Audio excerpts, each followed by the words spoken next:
Welcome to Waypoint Connect. So great that you've joined us this Thursday.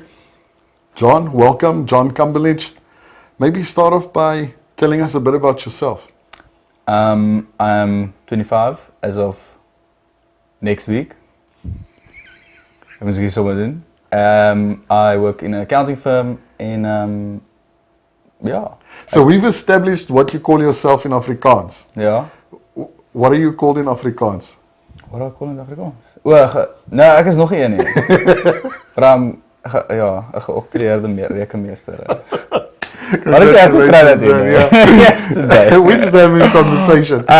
Our topic this afternoon is worship. So John, maybe talk to us about your definition of worship. How would you define worship? That's Engels thing.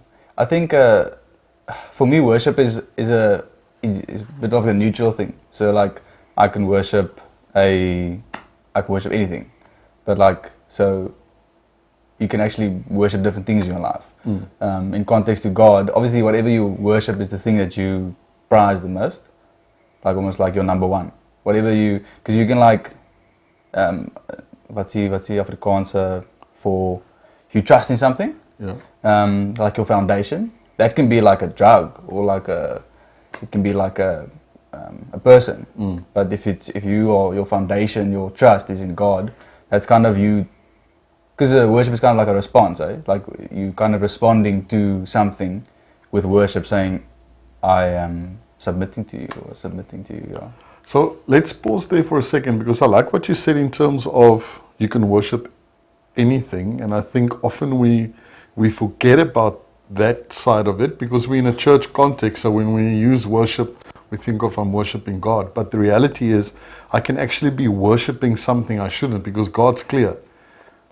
I should be the only God in your life, and you only worship a God. Yeah.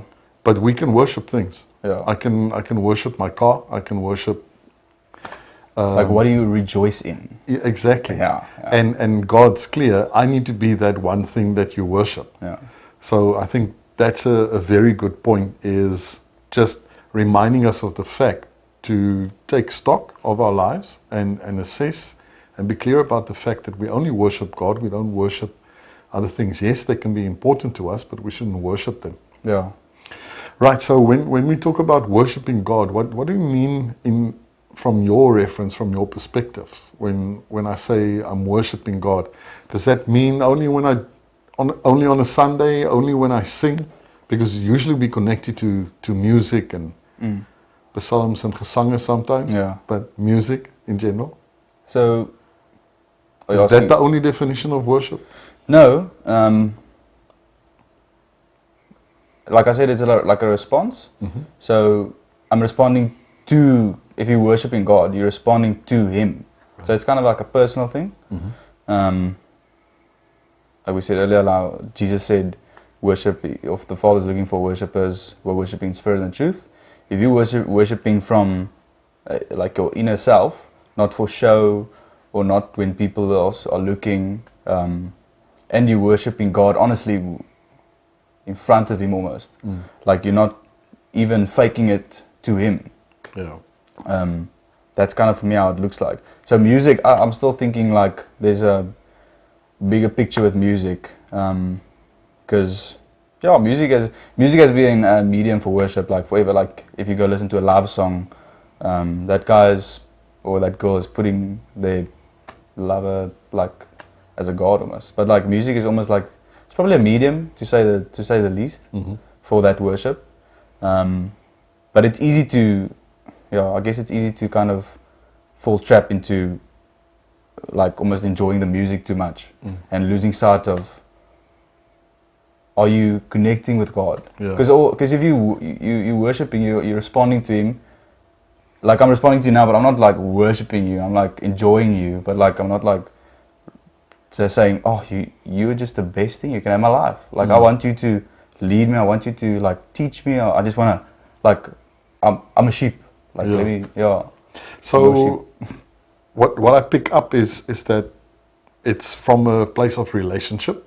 So that's like key, and it's because it's from a relationship perspective. It's a response Yeah. to acknowledging who God is. And I like that fact about being open and honest with God. Honest in terms of who you are, but then also honest in terms of acknowledging who He is Yeah. in your life. So Yeah. it's reaffirming that. But tell us a bit more about spirit and truth that you referenced, and why do you think that's so important? So obviously, like I'm playing on Sundays, so I asked myself a lot, like, so what I'm actually doing and what's going on. Am I just playing a show?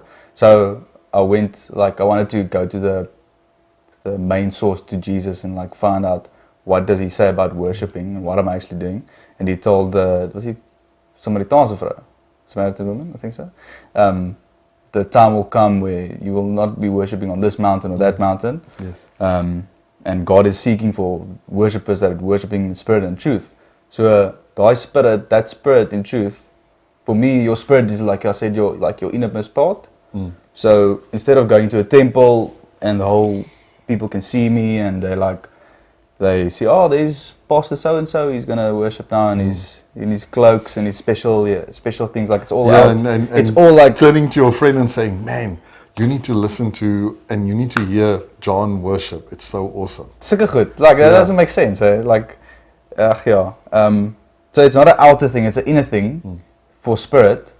And the truth is just, is it real? Like, is it authentic, or are you just going through the motions, burning incense, or like offering whatever? Like I'm using that as an example for like how they, because worship has been around before. They like did it like in a church, like they used to like slag in Engels. Sacrifice goeders and burn things, and probably like a lute play in the background, but yeah. Right, awesome. And in closing, if you could share with us what helps you to connect more effectively with God, worship more effectively, what would you leave us with as a thought? Practice. Sus, I tell the band, if I'm worshiping in the Sunday, I tell them, sus, I want you, if you make all the mistakes, please make the mistakes if you are intimate with God on stage. So if you are focusing on God and you make mistakes, I don't care, like that's good. But if you, that requires practice. If I spend a week not talking to God and I play on Sunday, I'm going to feel it. It's going to feel foreign for me because I haven't talked to Him privately, intimately this whole week. Yeah. Now I'm suddenly going like singing songs about Him, and it's weird. If you practice talking to Him, dealing with honest things in your life, everyday life with Him, then this worship thing becomes easier. Because now it becomes common sense to respond after a long day, to be like, yo, Yera, thank you that I can just sleep in this bed, or like thank Him for things, or just worship Him. If you look at nature, you see Him, you realize, yo, this is you. So, but if He's foreign to you, that doesn't happen. So practice is key. I think that's so fundamental to getting it right. So thank you for sharing that. And I just want to leave you with this challenge, is for you, even if you're a non-musician, is to practice worship. And that means spending time with God every single day, pressing in that relationship with Him. If you don't connect with Him during the week, it's going to be difficult for you to connect with Him on a Sunday, because that's like probably the worst place to think you're going to connect with God effectively if you're not connecting with Him on a one-on-one level.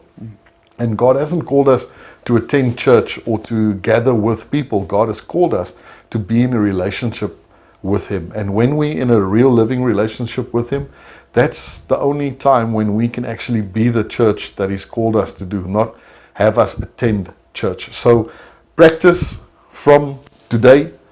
Practice spending time with God. Practice worshiping God. And whatever that may look like for you or feel like for you, it's all about relationship, being honest about yourself before God, and being honest with God about God and where He is in your life. So, John, thank you very much for spending time with us. It was really great. I appreciate it. Thank you. Thanks for having me. And remember, have a great week.